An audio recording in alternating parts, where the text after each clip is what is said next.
He began checking around, and just 60 miles away in Colorado Springs, he found Sergeant Bill Lidh.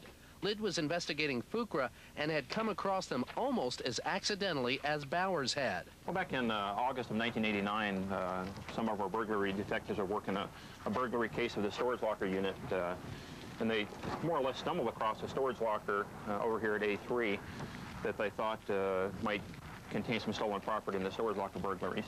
That detective noticed people hanging around outside this locker one night. Suspicious, he checked with the storage locker company and got permission to open it.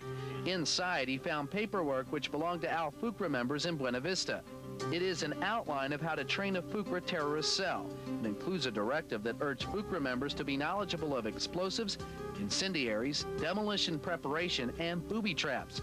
Other materials urged members to wage a jihad, or holy war. This is a large, well-organized, very secretive group.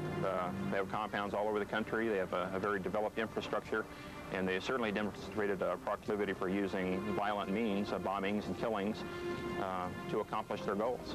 And paperwork found in the Colorado Springs warehouse clearly showed their goal was to kill a variety of religious leaders, including the cleric who headed this mosque in Tucson, Arizona, liberal Muslim Rashad Khalifa.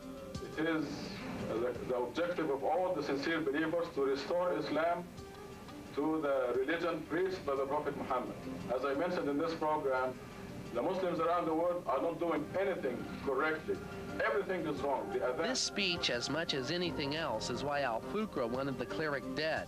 Khalifa denounced radical fundamentalism and claimed to be a messenger from God.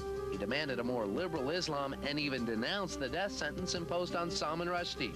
According to Tucson police, intruders broke into Khalifa's mosque on January 31st, 1990, stabbed him some 29 times, and left him dead.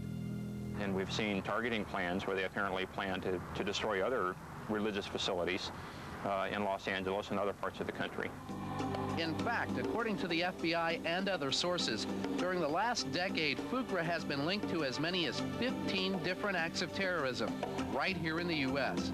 Those acts include the 1983 firebombing of a Hindu hotel in Portland, the 1984 firebombing of a Hare Krishna temple in Denver, and the 1990 bombing of the Islam Center in Quincy, Massachusetts. Yeah, A3 here.